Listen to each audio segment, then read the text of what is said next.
In 1966, Time magazine ran a cover story asking, "Is God dead?" Oh, hello, PragerU. It's about time I got around to one of your videos. Hi everyone, I'm Jenny, and welcome to Jen's Little Corner.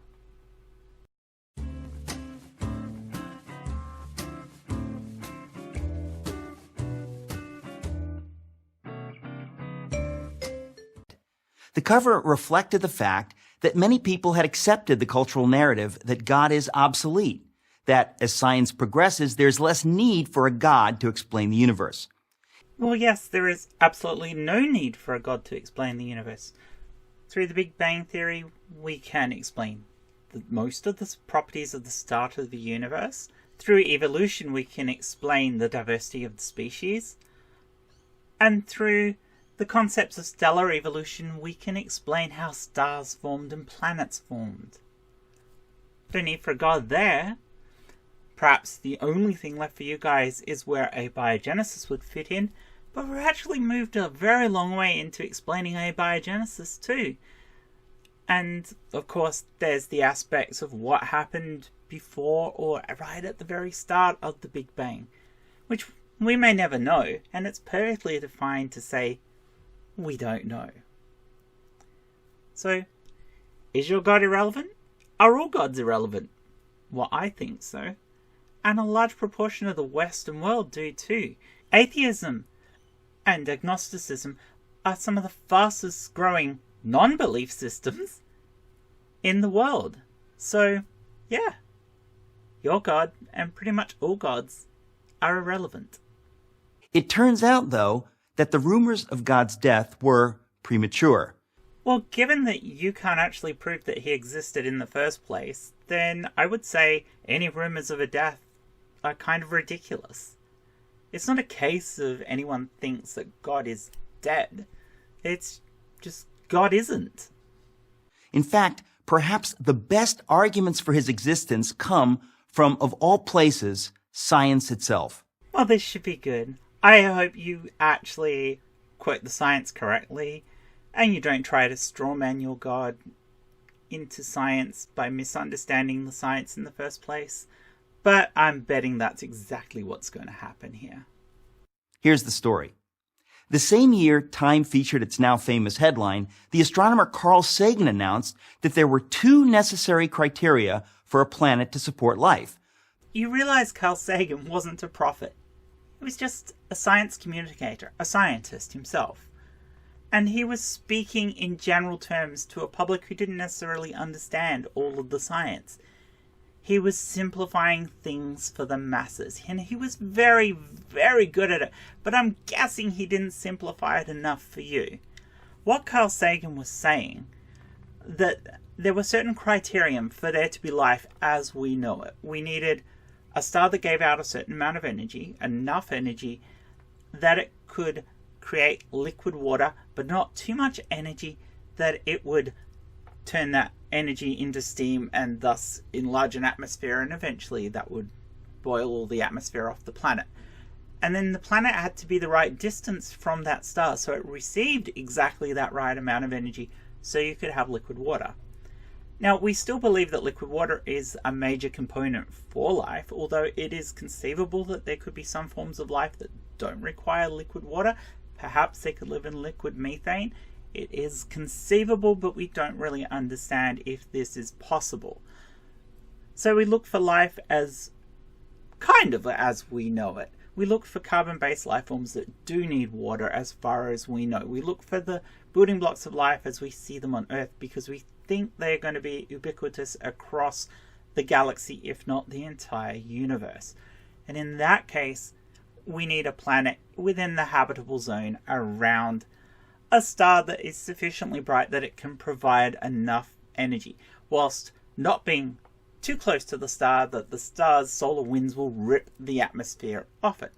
So ideally stars similar to our sun with planets about the size or slightly bigger or maybe even slightly smaller than the Earth within the right area of the habitable zone should be a good place to look for life. Now at the moment we've spotted several thousand planets around stars and only a handful of them have been anything like Earth. and even less of them have fallen within their habitable zone. So we know it's quite rare for this to actually be the case, to have planets like ours around suns that could support life. They're not going to be common.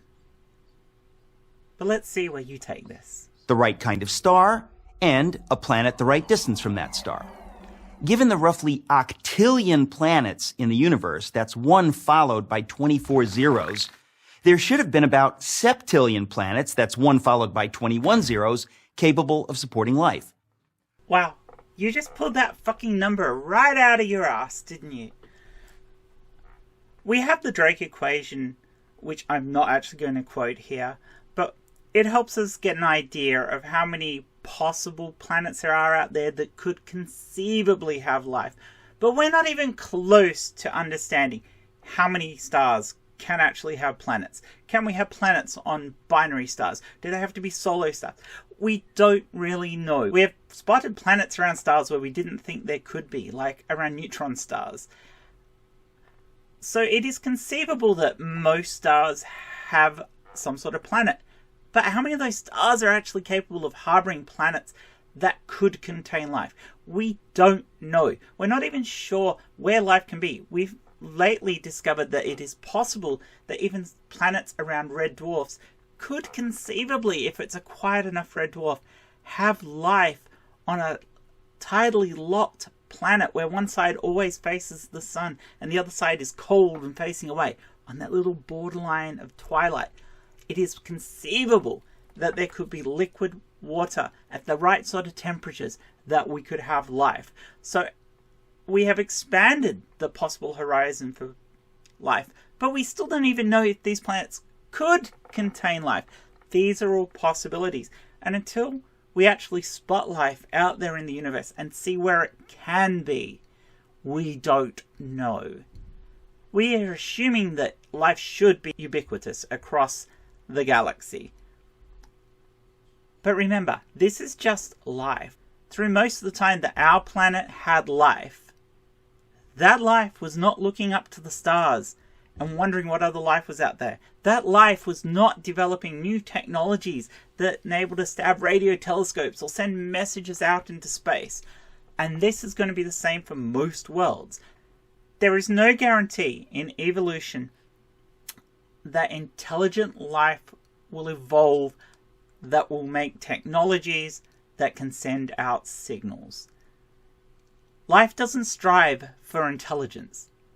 Life just strives to survive. We developed our intelligence as part of our survival traits, and we have used it for things over and above survival because we are an inquisitive species. But there is no guarantee that that will develop anywhere else within our galaxy. No guarantee at all. With such spectacular odds, scientists were optimistic that the search for extraterrestrial intelligence, known by its initials SETI, an ambitious project launched in the 1960s, was sure to turn up something soon. When Seti started looking for alien life, intelligent alien life, there was no guarantee that there would be other civilizations out there. In fact, the best guesses from the Drake equation was that there might be 2 to 3 alien civilizations within our own galaxy. That's far lower numbers than what you're suggesting there. So whilst the idea that life might be ubiquitous across the galaxy, the idea that intelligent life would be out there is not. With a vast radio telescopic network, scientists listened for signals that resembled coded intelligence. But as the years passed, the silence from the universe was deafening. As of 2014, researchers have discovered precisely bupkis, nada, zilch, which is to say 0 followed by an infinite number of zeros. And there are many good reasons for this. For example, we've been sending out radio signals now for a little over 100 years. So the entire distance by which another civilization could conceivably know that there was anybody here, if they were actually looking in our direction with powerful enough radio telescope arrays, would be just over 100 light years, And while there are a lot of other planets within that sphere, we are yet to find one that would definitely contain life. Wow. So there's not much of a chance that anybody would see us. So what about us seeing another alien species? Well, the galaxy is 100,000 light years across. And if there are only, let's say there are 5 civilizations across the galaxy, if they are spread out evenly across the galaxy, most of these civilizations are going to be thousands of light years away from us. So if they were existing within our same time frame using similar technologies as us, their signals would not have reached us yet. And if they lived in a different time and have since become extinct, or if they haven't got to the point yet of having radio signals, we're not going to hear them either. And then there is the other thing. What is the window for us to see an alien civilization? Who's to say that radio technology is the only way to communicate across the vast distances of space? What if in 100 years' time we find a better communication system, maybe something that's faster than the speed of light? Now, while we can't think of a way within the physics we know now that this is possible, it's conceivable. We can't rule it out. And if we did find such a thing, wouldn't we move away from using radio signals? And then as a civilization, we would go quiet within the radio spectrum. Now this would mean that there's only this maybe couple of 100 years when a civilization is actually using radio signals to communicate, where you might be able to hear them. Doesn't that make it very, very unlikely that we'd have a civilization within those couple of 100 light years of each other that were at the same point in their technological advancement that they could conceivably hear each other and get a message back to the other civilization before those civilizations moved on within their technology? And that's ignoring the filters that might be, how long does an intelligent civilization last for? Do most intelligent civilizations wipe themselves out through climate change or war? Or are natural disasters so common that intelligent civilizations don't really last that long? I mean, in the scheme of the timeline of our planet, we've only been here for the blink of an eye. If a major disaster happened within the next couple of 100 years, we're gone. Our signals will float out there in space, getting weaker and weaker as they move further and further from our planet. And if anybody did ever hear them, did ever figure out that they came from an alien civilization, our civilization would be long gone and you could never send a message back. Would they just pick us up as maybe some weird signal in space that they haven't been able to explain? Would they even understand that we were an alien civilization? We don't know. We don't know enough about what it takes to be a civilization. We have one example, us. And we may not even be the best example there is. What happened? As our knowledge of the universe increased, it became clear that there were, in fact, far more factors necessary for life, let alone intelligent life, than Sagan supposed. His 2 parameters grew to 10, then 20, and then 50, which meant that the number of potentially life-supporting planets decreased accordingly. The number dropped to a few thousand planets and kept on plummeting. Even SETI proponents acknowledged the problem. Peter Schenkel wrote in a 2006 piece for Skeptical Inquirer, a magazine that strongly affirms atheism, "In light of new findings and insights, we should quietly admit that the early estimates may no longer be tenable." Well, yes, they were only estimates. That is the thing. Sagan put out an estimate there that was simplified for the average person to try and understand. But the Drake equation has always been complex, has always been a case of, until we know the actual figures to put into the Drake equation, like how common are civilizations, how often do species actually evolve to some form of sentience, how common are there planets around stars, These are things we didn't know back when Sagan first said his thing, and he had to guesstimate. And we are still guesstimating because we don't know the answers to all the variables of the Drake equation. And we will be continuing to guess that until we start finding life out there, until we start getting an idea of where life can be. And if there are actually any other advanced civilizations within this time frame in our galaxy. And these are questions we may never have answers to. If it turns out it's impossible to travel faster than the speed of light or send messages faster than the speed of light, we may never really understand the answers to these questions. Yes, there are other ways we could get out there and colonize the galaxy, and we may find other species when we're out there. But as a colonizing species, we would be very different in the galaxy than we are as one querying the universe to try and find out if there's other life out there who just want to say hi back. Humans do not have a good track record with colonization.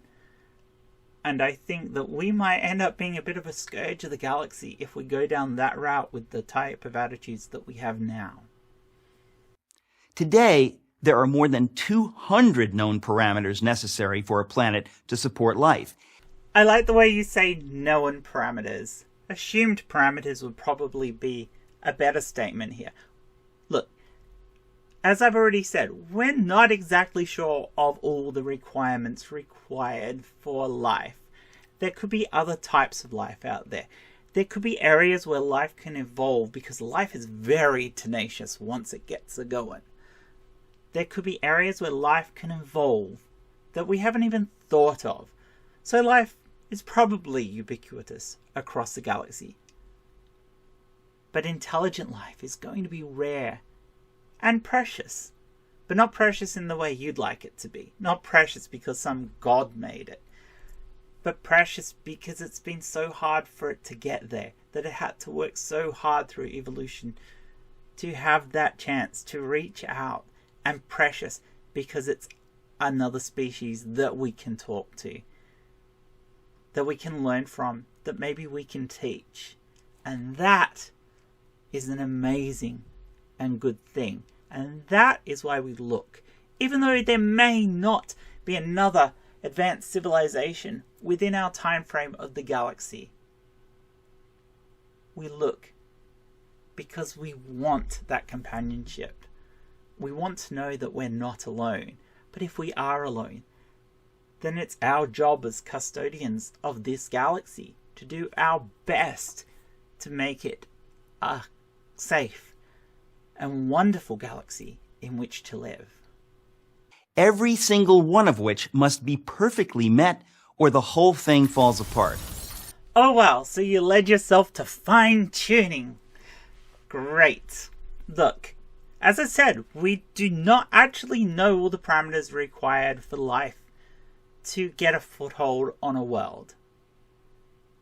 And it could be a very wide-ranging set of parameters. You assuming that they have to be finely tuned to a particular set is just ridiculous. The fact is, we do not know. Until we have found life, we won't know. And if we don't find life, well, maybe it is really, really, really a fine line before you can get life. Although our planet would suggest that that is not the case, because we have life in all sorts of weird and wonderful locations on our world. So to think that there wouldn't be life in other places is just ridiculous. And to think that other worlds have to be finely tuned like our planet for there to be life, I feel is also ridiculous. For example, without a massive gravity-rich planet like Jupiter nearby to draw away asteroids, Earth would be more like an interstellar dartboard than the verdant orb that it is. Simply put, the odds against life in the universe are astonishing. Maybe the odds are against it, maybe they aren't. The fact is that we don't know, and I'm going to keep saying this to you, even though you will probably never learn it. We don't know what all the parameters are that are required for there to be life.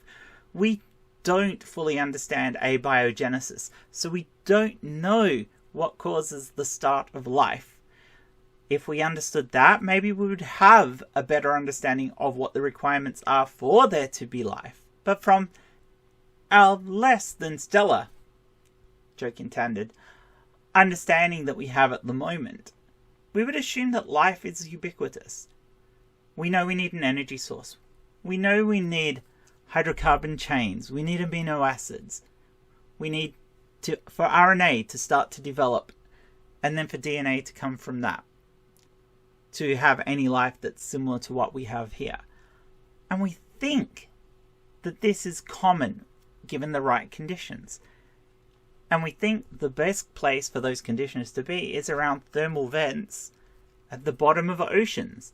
And we know there are lots of worlds with oceans, lots of worlds with warm oceans. Even within our solar system, we have Europa, with the possibility of life having formed in its ocean. And we don't know yet, but we may find out within some of our lifetimes.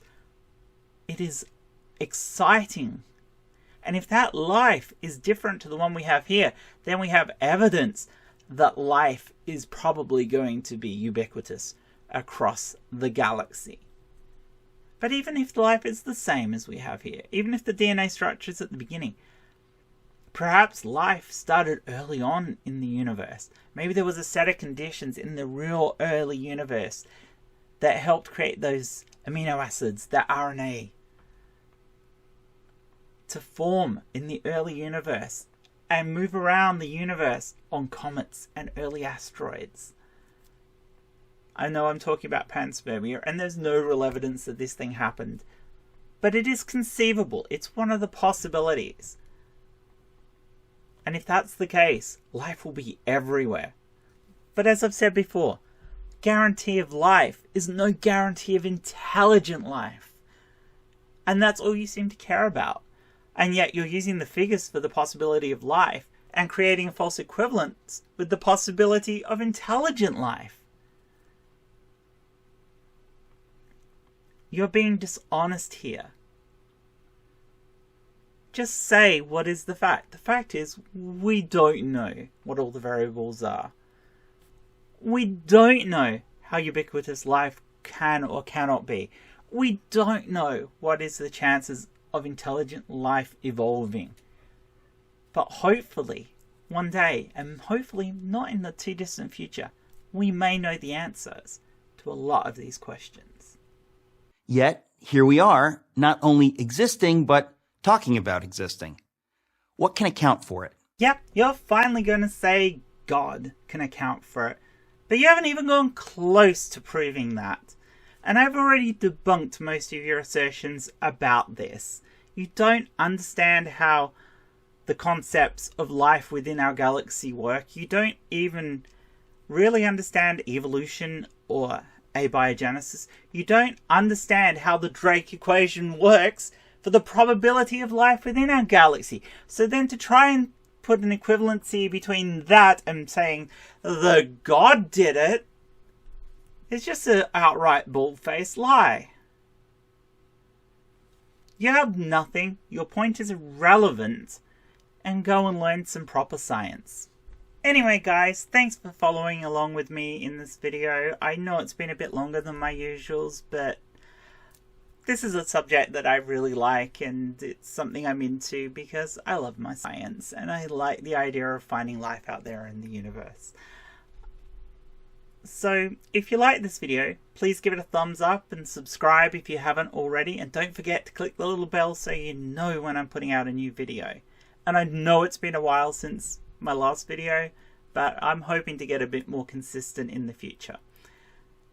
Anyway, thanks for watching, and please, please, try not to choke on the selfie stick.